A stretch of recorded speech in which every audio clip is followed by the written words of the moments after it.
Hello and welcome to a very special episode of a live video AvTalk. I am Ian Petchnick here as always with Jason Rabinowitz, and hello. We have Ned Russell from Skift with us today. And you know, when we come to you live in video form, some airline has melted down operationally. We don't do these often. I think we did this last, what was it, like 2017, when the entirety of JFK Airport had a meltdown. It wasn't just an airline, but in this case, it's Southwest Airlines completely has fallen over. Welcome, Ned. How are you? Hey guys, pleasure to be here. I wish it was for more better circumstances though. Yeah, it's so much of a meltdown that Ned's not actually supposed to be working this week. And Jason's not actually supposed to be working this week. We weren't supposed to have any episode of AvTalk. We were going to do a clip show, but we got together and decided that it was time to take a look at what's going on with Southwest and what they're doing to kind of reset things. So if we go to the live map, these are all of the active Southwest flights at the moment, and it's not as many as it's supposed to be. At the moment, we've got let's see, 217 active Southwest flights, which is actually much more now in the last hour or 2 hours than we've seen in a very long time. So as of about a half hour ago, here are the daily cancellations for Southwest. So what happened was, in most parts of the United States, beginning on the 22nd of December, here, and I'll move this little bar so we can see the whole chart.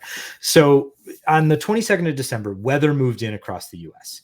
There was poor weather. Need some emphasis on that. It wasn't just a localized thing over when the Southwest hub. It was quite literally everywhere except Southern California and the Southern Florida. Everywhere else was just a nightmare. Yeah, from Seattle to New York and nearly everywhere in between. There was precipitation, there was wind, there was snow. Here in Chicago, we had temperatures far below zero. Very, very cold. Everything started to freeze. Winds gusting at 50 to 60 knots. All sorts of terrible stuff moving through, and that was affecting a huge portion of the country. And so, like all airlines, Southwest canceled hundreds of flights that day. They were not out of the ordinary. 688 flights on the 22nd of December. Well within range for all major U.S. airlines that were dealing with the weather, and the 23rd, 24th, similar things. Christmas, fewer flights operating. Normally one of the quietest travel days of the year as far as getting through an airport. You always recommend, I know Jason and I have talked about this before on a regular episode of the podcast, if you're going to fly over Christmas, fly on Christmas. And Thanksgiving, if you're flying on Thanksgiving, fly on Thanksgiving Day. They're generally, everyone is where they want to be already. And usually you can sneak in earlier in the morning and it's fine. But exactly, not this year. Not this year. And so that was a massive headache. And then Monday hit and everyone said, what's going on with Southwest? Because other airlines did a much better job of recovering. They were able to reset their schedules. They were able to get their operations back in line. And I think, Jason, yesterday you noted that if you exclude Buffalo, which was under, I think, 12,000. We may never see the people of Buffalo, New York again. They may be gone.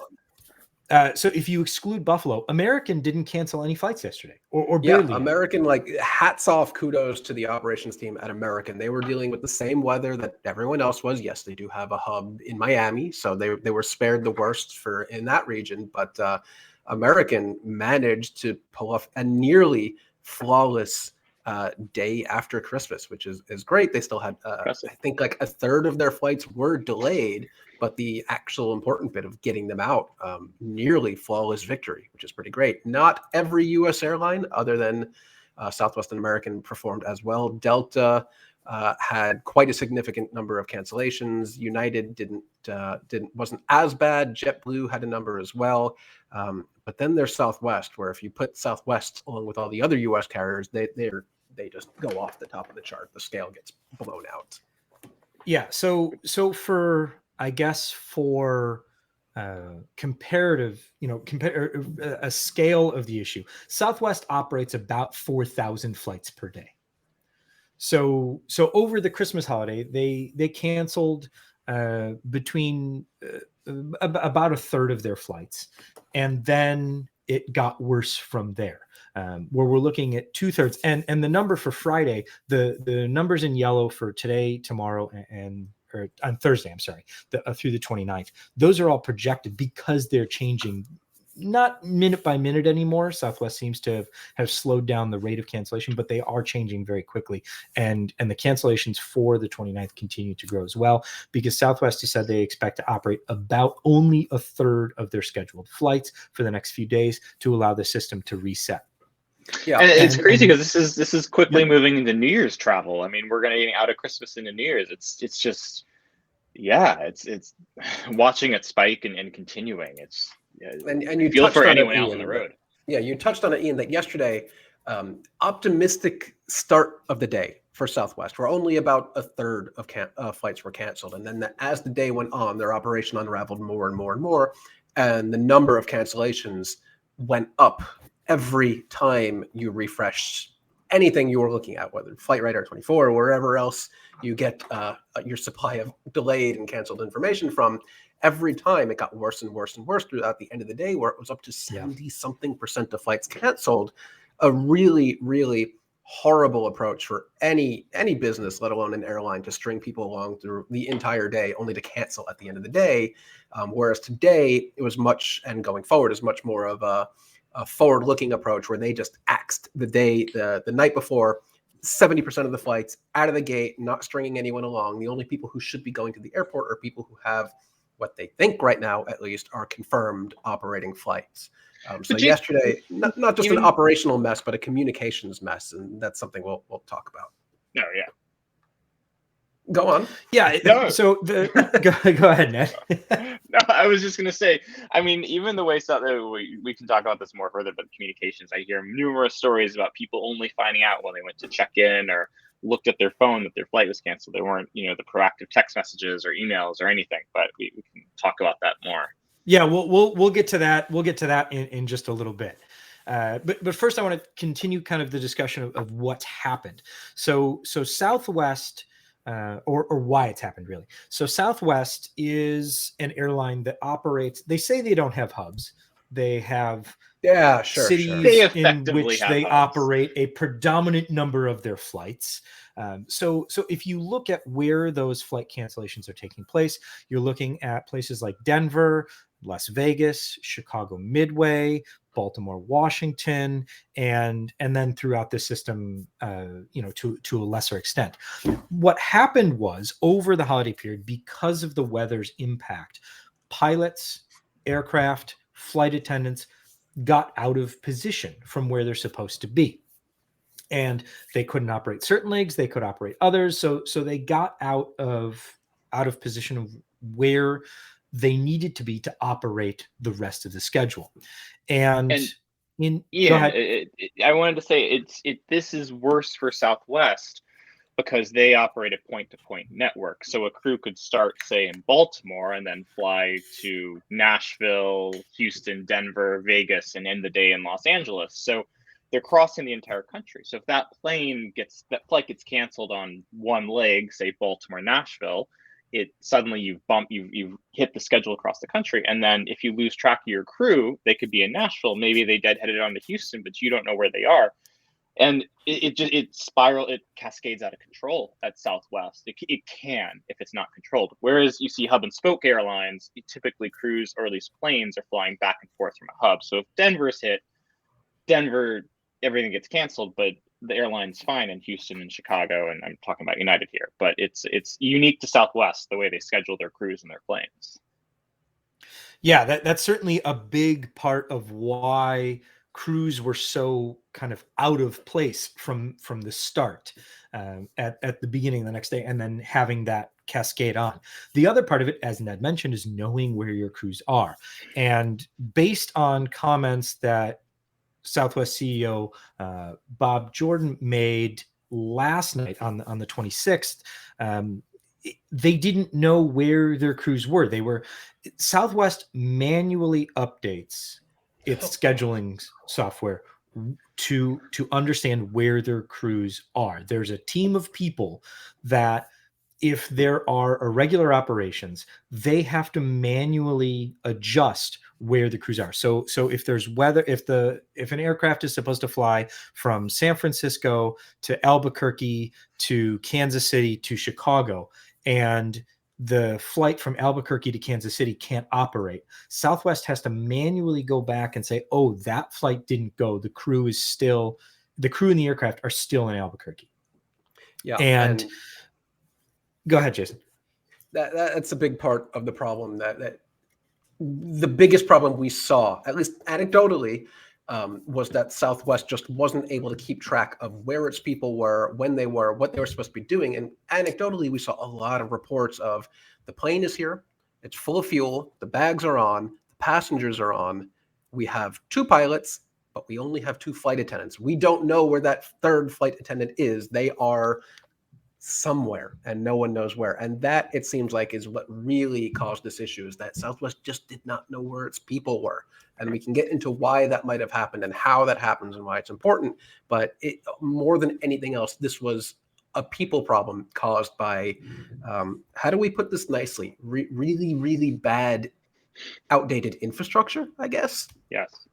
And the thing that I don't, nicely or not, that's how you put it. Yes. And the other piece of that I've heard from several sources is that their system didn't know who was legal or not, because the FAA mandates a certain amount of rest time after someone's been on duty for a certain period. And on duty can be sitting at the airport waiting to fly, but not actually flying. And we did see that. We saw a number of flight attendants on Twitter post screenshots of their phone calling to crew operations, being on hold for 8 hours. That's their entire duty day. So some of the crew were literally sitting at an airport ready to go, but could not get through to headquarters to tell them where to go. That's bad. That's really bad. Yeah, one of the biggest problems, and Southwest CEO mentioned this last night, is that they don't have the technology to automatically reschedule their crew. That's one way to put it. I would frame it in a different way, that they have not paid the dollars necessary to invest in a system that probably every other airline in the country has to automate this.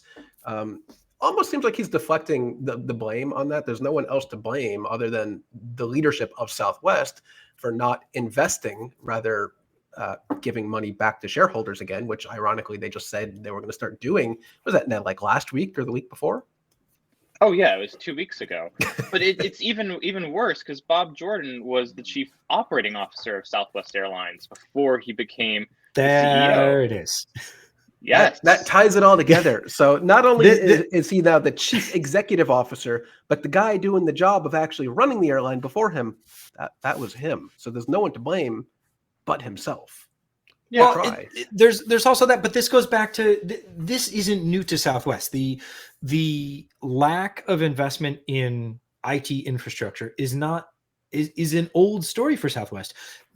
They couldn't operate international flights for so long because their computer systems couldn't handle going outside the US. And that was an acceptable, I guess, not a risk, but an acceptable loss to them. And that's part of the reason they bought AirTran, was for the international route network and the capability to simply run an international flight. I mean, this was always lower. And I don't know if this was ever actually true, but the story was back in the day that Southwest never ran any red-eye overnight flights simply because their computer system didn't know how to do that. I don't know if that story is actually true, but I'd like to believe that it was, or probably still is, true at this point. But speaking of technology, what gets me is the amount of money Southwest has spent to expand their reservation systems to get into the GDSs to basically capture more money and more travelers. Yet clearly they have not done the back of the housework, investing in their crew scheduling systems and all these systems that make them a reliable airline. And it's really shocking with this meltdown. I mean, they've put hundreds of millions of dollars into getting into to selling more tickets to corporates and everything. And it's just, why isn't it done? Yeah. I've seen some people say, well, Southwest's model is run at the red line, basically run as many flights as physically possible with their aircraft and people, and churn as much profit as they can out of their infrastructure. But I would say that's really no different than any other airline like JetBlue or Spirit or Allegiant. They all run their fleets to the red line, as many flights as possible. I mean, even the regional carriers, they'll squeeze 7 flights out of a CRJ in a single day if they can. But they need to have the infrastructure behind the scenes to actually power that. And right now, Southwest couldn't be any farther from it right now. Right. I want to go back to the live map real quick. What I've done is pulled up the flights that are repositioning flights for the most part, except this one right here. The rest of the flights displayed are repositioning flights. Aircraft moving around Southwest system. How'd you get that display? Southwest uses the 8,000 block for repositioning flights. Interesting. So these are flights that are moving through the system with pilots, perhaps flight attendants, but not revenue passengers, to help reset the system, looking at how many flights Southwest has canceled for the next few days. They're trying to get the aircraft back to where they can reset and restart. They also said that they're going to operate fewer flights over the New Year holiday than they had intended originally. Southwest zeroed out their inventory so that you could not book any flights until the 1st of January. So if you went to southwest.com, opened up their app, or as Ned mentioned, now you can go into the GDS and try and buy one.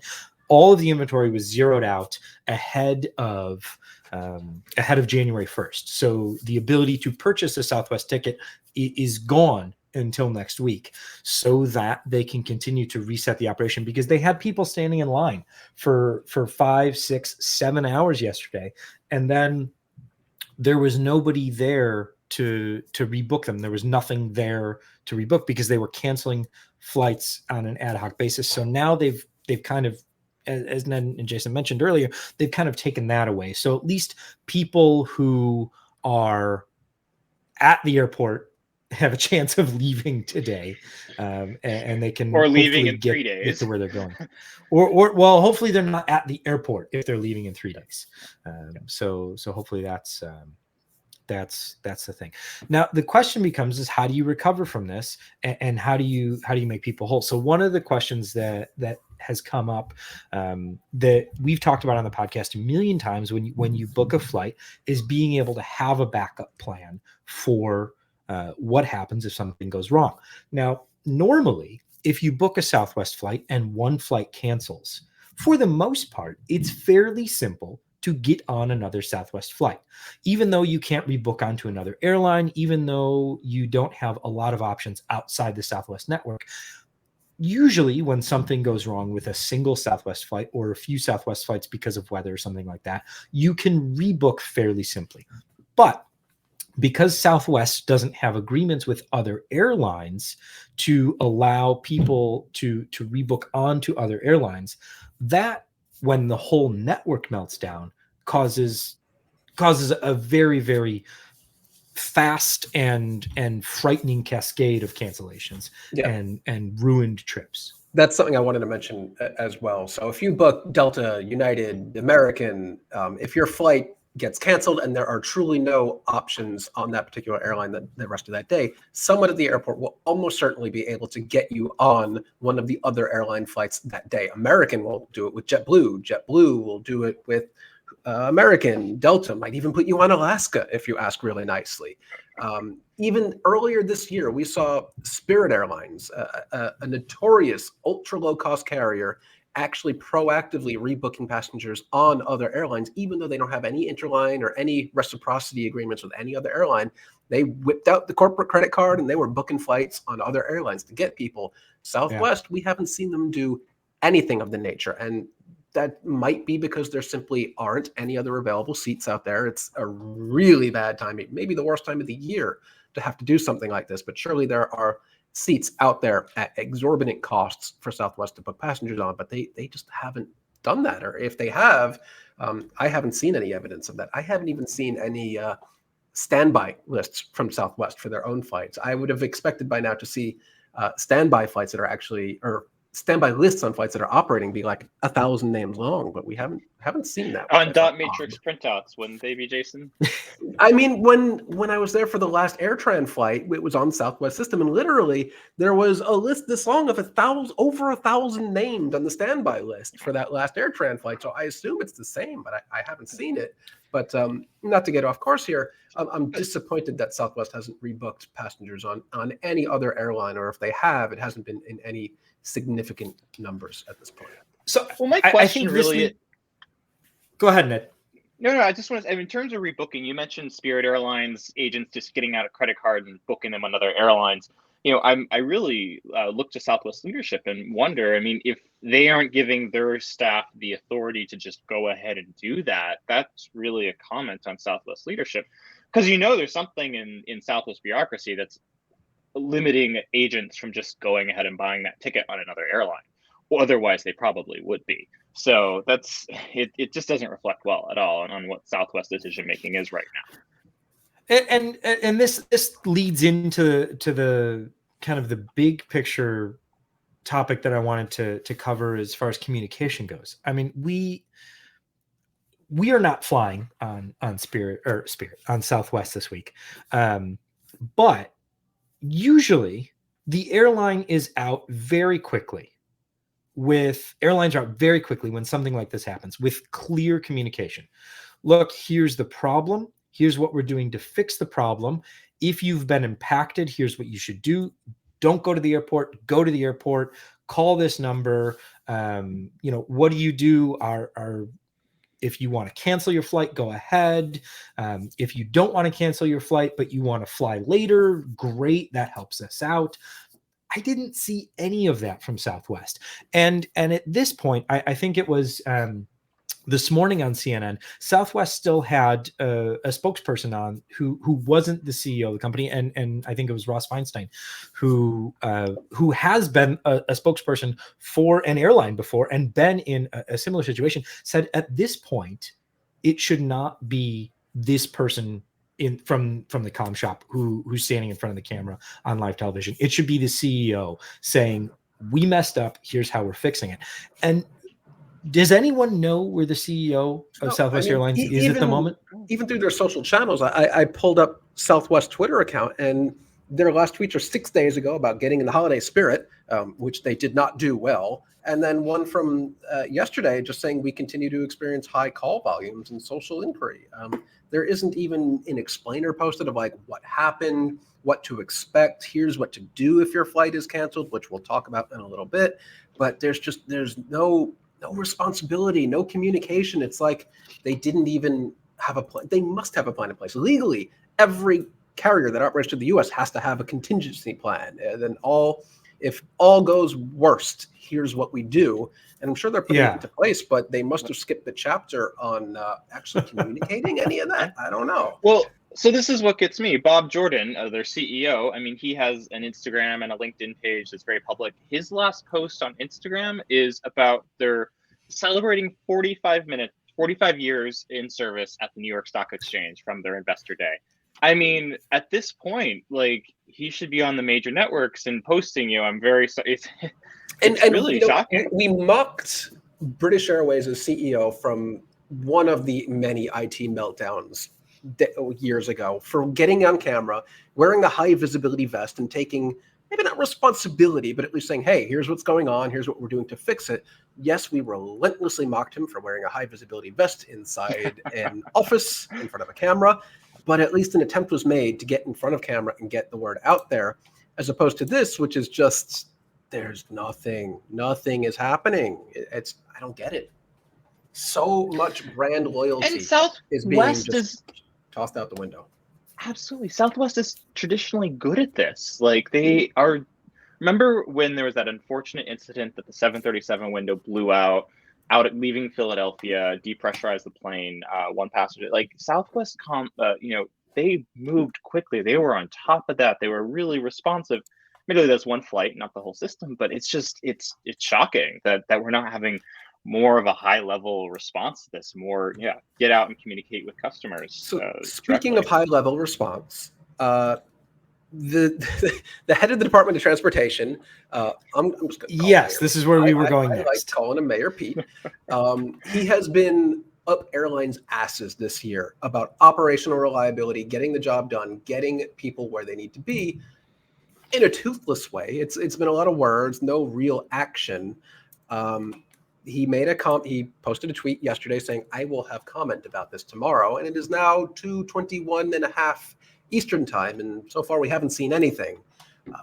I am interested to see what, if anything, the DOT is going to do, whether they're going to do an investigation and say, yeah, here's what happened, but we don't have the authority to actually do anything or fine them, I guess. Like that leads into unless they had people stuck on planes for 3+ hours, which I'm sure they what, did. I'm sure there will be DOT ground handling busts happening all over. For those who may not be in the know on this, domestically at least, airlines have 4 hours to get you off the plane. Either if they board you and you're not able to take off, or you're not able to get to a gate after landing, you have 4 hours on a domestic flight, 3 hours on an international flight where they have to get you off. I'm sure they're going to be racking up a historic number of violations in that regard. But that doesn't go to the passengers. That goes to the government. So who cares? Right. It's I think that there's two things here. One is that the DOT yesterday posted Southwest's kind of emergency procedures guidelines or their plan. So they've got one. The DOT posted it on Twitter and said, here's their plan. Southwest has said nothing. They didn't even respond to the DOT and said, thank you for your concern. We're working on it. Like, nothing has been said from them. The CEO has not, come out. The only information we have from the CEO from last night is a conference call that was held internally because they were discussing it with multiple executives from Southwest, and that transcript was made available. Journalists got a hold of the transcript, and that's how we know. As much as we know about South, they haven't said anything. They haven't said sorry. They haven't said we're working on it. If I was a Southwest passenger, I have family that flies Southwest, and that's all they fly, because those 2 free check bags are the best thing that has ever happened to them. Even when I have tried to explain to them that if you buy a cheaper ticket and then just buy the bag, it could be cheaper. You have to look at both, but no. So Ian, I have to say, Southwest, the loyalty is gone. Yeah, but I have to say, they did apologize in a very generic statement put out on their website. This wasn't the CEO or anything, but yes, their spokesperson was apologizing at their work, but it's not a senior leader. It's not the leadership of Southwest taking accountability. It's a very generic press statement. So maybe we should back up a little bit and talk about how Southwest got here. And I'm looking at the comments. Matt Delaney said, why are people upset? Worst blizzard of all time, better to be safe. And let's analyze a little bit about why people should be upset, and how that's not an excuse. So what happened? We alluded to this at the beginning of the this isn't a podcast, a live stream or whatever. Well, it's a live episode. It's a live video episode of the podcast. There was an historic blizzard across North America, really. This included Canada as well. Not that Southwest would know anything about Canada. But there was a horrible deep freeze. It was negative, below freezing temperatures for days on end in some of the hubs. I think Chicago included in that, Ian. Correct me if I'm wrong. Did you get it was very cold and it was very windy. But the precipitating event seemed to be centered in Denver, one of Southwest's large, don't call it a hub, largest by departures, largest, not a Focused hub. city. Yeah. Focus city, sure, it's a hub. Yeah. At some point, there were rumors that 100 ground workers walked off. That was never confirmed. But at one point, we do know that they were really constrained on ground workers in Denver, to the point where they actually had to divert flights away from Denver because there was just no one there to work the flights. From that point on, airplanes got out of position. Flight attendants and pilots got out of position. Flights started canceling, and it cascaded from Denver out to all the other hubs and then to all the other outstations. And then the whole thing just came crashing down. So to your point, Matt Delaney, why are people upset? Worst blizzard of all time. Every other airline had the same blizzard. United has an actual hub in Denver and Chicago. Alaska in Seattle, they had snow and ice in Seattle. But Alaska has almost entirely recovered. It is not an excuse days later to blame a storm that did impact their operations, but you can't just say, well, it was a bad storm. Yeah, but an airline the size of Southwest, with their level with the size of Southwest and their background and their history and their operation prowess, this should not have been an insurmountable hurdle that they can't recover from. So yes, there was a storm. It's the recovery from the storms that is the problem. Like every airline, they fully understandable the cancellations during the storm as a result, but after a day after, I mean, you have to be able to recover. So I've updated the graphic from the beginning from the beginning of when we started talking 31 minutes ago. It's we've canceled about another 100 flights on Thursday. So to Ned's point, to Jason's point, it's not even us saying it. It's the CEO of Southwest Airlines saying it last night. They didn't have the infrastructure to recover from the same exact problems that every other airline experienced. They did not have the ability to know where their staff were. They did not have the ability to quickly reschedule and reset the airline like other airlines did. Yeah, and that's it's not simple. No, but it's simple. That's why I particularly don't like in that one PR push they kept mentioning safety, and then Matt Delaney, you're mentioning, is why they're the safest airline ever. This doesn't have anything to do with safety. Yes, they canceled flights when necessary, when weather dictated that they canceled the flights, but that doesn't stop them from ramping back up like every other airline did.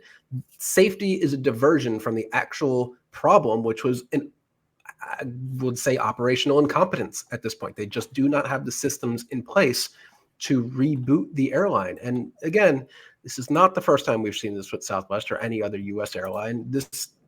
John Ostrower on the Air Current put together a debrief of what happened earlier this year, where Southwest in the summer had a very similar but less awful, what would you call it?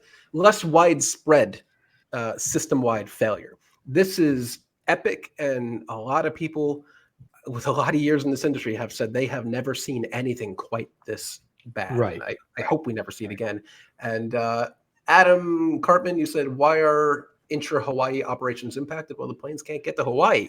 They don't have any planes based in Hawaii. They got to get there from Seattle or LA or San Diego, I assume. If the planes can't get out of the mainland, they can't get to Alaska.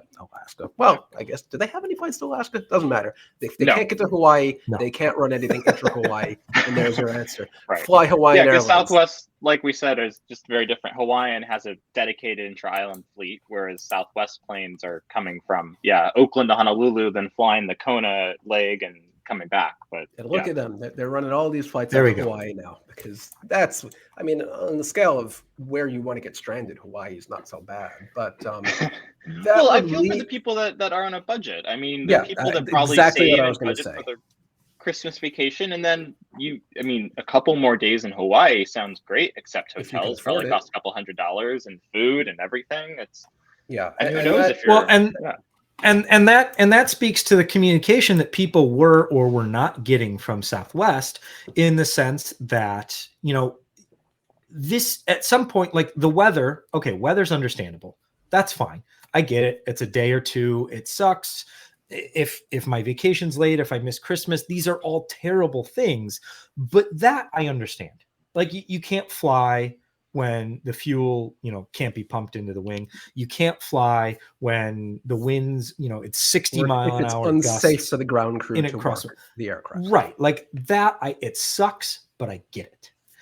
Days later, if I'm still stranded, I've got no communication from the airline. My bags are nowhere because I checked in for the flight and then it got canceled and I still haven't got my bags back. So I'm out of my bags. I'm sleeping in the airport for 3 days.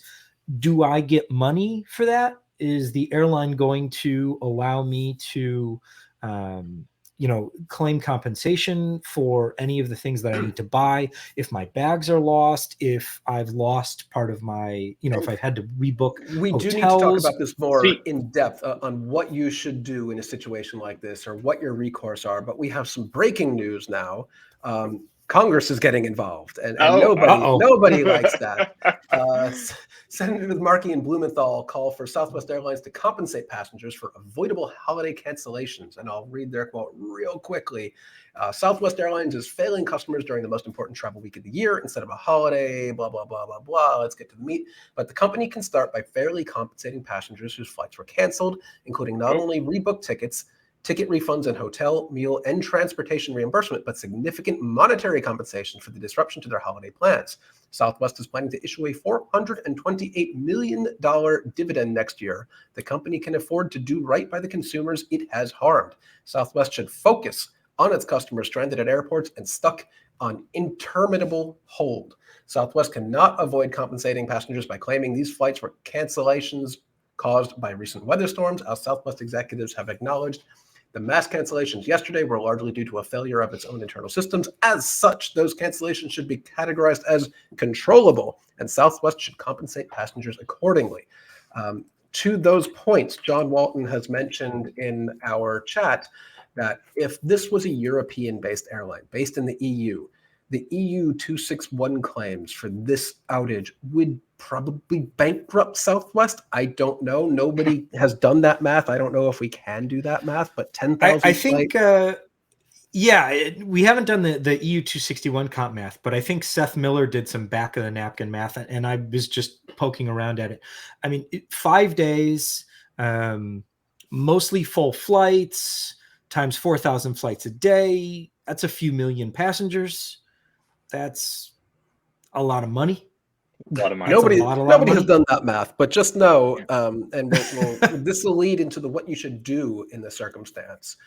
So, consumer protection. Jason, which senators did you say this was? You said it was Blumenthal and Markey? And Markey, yes. Okay. The senators from Massachusetts and Connecticut. And this leads into the consumer protections in the U.S. There basically aren't any for all intents and purposes. In Europe, there are very specific rules, regulations in place. If there's a controllable issue, the airline has to do everything what's in its power to get you to its destination, including booking you on another airline, whether or not they have an agreement. And you are due some pretty decent compensation, up to 600 euros per person in some cases. That might be per day. I don't know about that. But in the US, there really isn't anything. You're not due anything except maybe a refund, which is why the senators are saying they want this to be categorized as a controllable incident, because in that case, the airline does actually owe you a refund. But I think they also have an unconditional waiver at this point, where if your flight's not operating or if you don't want to take it, you can get a refund if you can get a hold of Southwest, which is not easy. Yeah, and at this point, though, a lot of people are incurring expenses far beyond just the cost of their ticket. So a refund really does very little to make them whole about this. I want to comment on what people can do. So if you have certain credit cards, and I'm not going to advertise credit cards here, but some offer travel insurance, and it works when you're delayed by a couple of days. And I had this experience this summer when I was flying Lufthansa in Europe, and I got stuck in Frankfurt for a couple of days. And I mean, it is a very nice perk, but to that end, it took me 3 months to get reimbursed for that. So, which is better than never, because you went to that hotel knowing that you would likely get something back in return for that expense. Absolutely. But I understand that there are people that might not be able to wait 3 months to get reimbursed a couple $1,000s. You know, it's tough.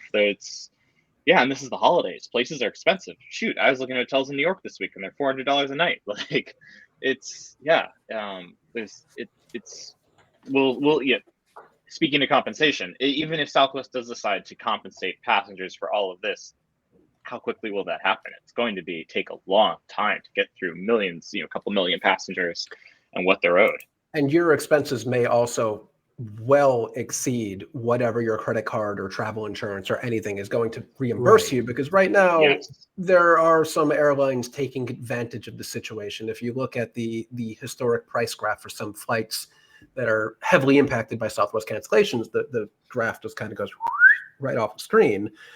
We have seen anecdotally unconfirmed reports also that United is taking advantage of the situation by upgauging aircraft to Southwest hubs like Denver or Phoenix and running larger aircraft to try to get as many people out as they can.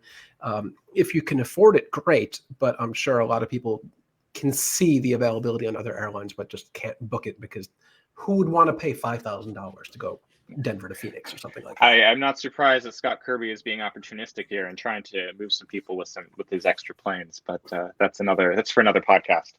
Yes, someone in the comments suggests 777s to Midway. I am all for that. Let's do that. Hey, you could easily land a 777 at Midway. It becomes, but then it becomes a permanent fixture there. Yeah. Hey, if they can get a dream lifter out of whatever that tiny little airstrip was, they can get a 777. Is it Colonel Jabara Airport? I think was that Oklahoma City, near Oklahoma City, something like that. Yeah. Well, yeah, we'll discuss that. We've discussed that one before, but we'll discuss that again. But moral of the story is you can land anything, anywhere. Taking off's a whole nother problem. Yeah. But so the long and the short of it, to not go on too much longer, because I fear that we'll get caught in a cycle of breaking news, which as regular listeners to the podcast will know that's a danger for us. We like to 24-hour flight radar 24 podcast network. Let's go. Oh my goodness. So the long and the short of it was there was weather. There was really bad weather, historically bad weather. Terribly, terribly bad weather. Lots of weather across the country. Everybody's operations were demolished. Every single passenger carrier operating to the United States had major problems on Thursday, Friday into Saturday. The real trouble here starts on Sunday, on Christmas, when a lot of the airlines were able to reset. They didn't have the quiet Christmas that they normally have, but they were able to mostly reset. And you can kind of see where Southwest almost gets there. There's that dip on fewer flights operating on Christmas, on Sunday. But then Monday, you see this massive spike in cancellations where you start seeing 68% of cancellations, 68% of flights canceled, and then today we're almost at, I think we're over 70% at this point, and then you're seeing the airline say, okay, now we're going to reset. So Southwest problems went from everyone's got the same problems to a very particular Southwest specific problem because of their lack of investment in the specific IT infrastructure that allows airlines to know where their crews are and to reschedule flights that didn't operate as they should have. Yeah. And I don't know what can happen from here other than obviously a lot of money needs to be poured into their IT systems and their back end and their phone lines, and they need to get their house in order. I don't know what the government can do to make that happen. It's probably nothing other than they could be huffy and puffy about it.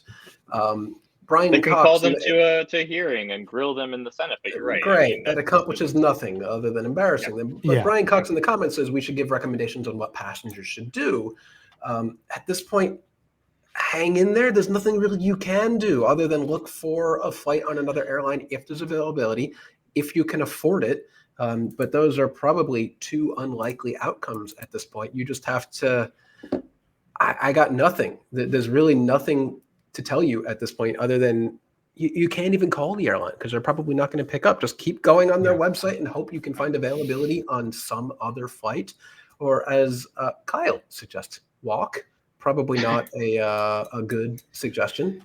I mean, I was going to say, if you're not that far from where you are, this is a good time to look at, renting a car. And I know that's Amtrak. not happening for some people, but for a lot of people, Amtrak, exactly.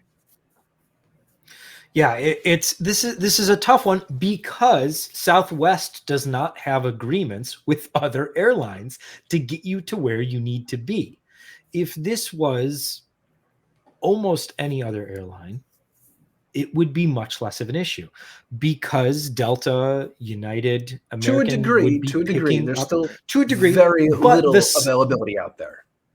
But the slack that they could pick up, it would be possible, and I'm not saying that's a panacea that other airlines can completely take the uplift from this scale of a meltdown. That's not what I'm saying. But I mean, it feeds into the problem. The fact that they don't, it's a unique situation because of Southwest's unique model that they've created such a hole for themselves. Yeah. And there is one thing. There's no interline agreement. The IT infrastructure is poor. There's a very specific route network that plays into why aircraft were such out of position. It's like any aviation accident. It's never just one thing. It's a cascading set of failures. Yeah, and there's one more thing I want to mention that yesterday for Southwest was a complete mess. Flights going out 7, 8, 10 hours late, and they were just basically putting crews on whatever they could, getting them out. Today, it's about the same number of cancellations, but it's much more organized. At least this morning, the flights that were going out relatively on schedule, which is a major improvement from just utter chaos. So we are starting to see an improvement. Still the same number of cancellations, but as opposed to yesterday, if your flight for Southwest today, tomorrow, the day after still shows as on time or delayed or not canceled, I would feel good about that. I wouldn't, place any large wagers on that flight operating, but I would certainly feel better about it. Cautiously optimistic. Yesterday, yes. Yeah. Lots of caution. That favorite message of airline executives during earnings calls to Wall Street: cautiously optimistic. Yeah. Southwest has some headwinds, in the next quarter, I'm sure. Yeah. To pull. I saw a question. I saw a question about what people should do about lost luggage. Lost luggage at this point, it's a lost cause. You might get nothing you can do in the new year. Yeah, and I mean, I don't mean to make light, but I so very much wish that I could be like, yeah, go get your luggage, go pick it up. But at this point, I don't think the airline has gotten that far. I can't imagine their bag tracking system is all that robust compared to given all of the other IT infrastructure issues. At least the major U.S. airlines, they scan all the bags. They theoretically know at least what airport they're in. Southwest, I'm not confident they have any clue where those bags are. So if you put an air tag in your bag and it's not lost, have some confidence that maybe you'll at least know where it is. But I wouldn't count on that bag being shuttled between any destinations in the near future.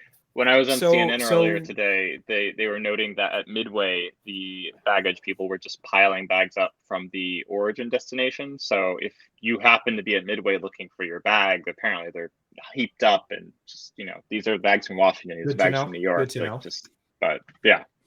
Can I make one more point before we wrap this up? By all means. If you are flying Southwest and trying to get a flight, be nice. Be nice to the phone representatives. Be nice to the gate agents. Be nice to everyone, because however bad your day is trying to get somewhere, their day is probably exponentially worse because they have to deal with that for an entire shift. They're probably even working forced overtime, I bet. It is not a great situation for them having to do this because there's nothing really they can do, and they have to explain that for 8 hours to every single person that asks them. So just be nice. That's the worst position to be in. To know how frustrated the customer is, and stand there and tell them that you can't do anything, not because you don't want to. You can't. I mean, because like you said, they you know, zeroed out the inventory. There's literally nothing they can do. They Yeah. have made it so that the frontline staff can't do anything. That's probably the right thing to do, but that's not really what you want to tell passengers. Sorry, I can't help you. Come back in 2023, and maybe we'll get you home. Yeah. So I put the graph up just for one more quick check of cancellations. I didn't redo the graph, but I put it back up as opposed to 10 minutes ago when I redid the graph at 1,894 cancellations on Thursday. We are now at 1,934. So still climbing. Southwest is working its way through the backlog of cancellations. Like we said, their goal is generally to operate about a third of their normal schedule over the next 3 days to help reset the airline, get everything shifted back to where they want to be and where they need to be so that they can move forward. You can't buy a ticket on Southwest if you don't already have a seat until the 1st of January. So hopefully by then things have reset themselves. The airline has begun to heal its route network, and then we can have a very interesting conversation in the new year on a regular episode of the podcast, hopefully, about what Southwest has announced it is doing to fix all of these problems. I want to say a big thank you to Ned Russell, who joined us on his day off, on his week off, I guess. He's not even supposed to be here to help today. us have You're not supposed to be here either, Jason. Yeah, Ned is the airline editor at Airline Weekly over at Skift, and everyone knows Jason, who we're not really sure what he does, but he seems to hang out, so we keep him around. I'm here when you need me. I am Ian Petchnick from Flight Radar 24. Thank you, everyone, for tuning in. And I really appreciate everyone joining us for a special live video episode of AvTalk. And hopefully nothing else happens the rest of the week that we need to come back and do this again. But if we do, we'll be here. Thank you, everyone, so much for listening, watching. And we'll have a version of this without the video. If you can't stand looking at us, we'll have a version of this on the regular podcast feed coming up shortly. So you'll be able to go back there, and we'll have this as well. If you have any other questions, feel free to leave them in the comments below, and we'll have a cycle through those and answer the ones that we're able to. So if you are flying Southwest, good luck. If you're at home, good job. And thank you, everyone. We'll see you soon. Bye, guys.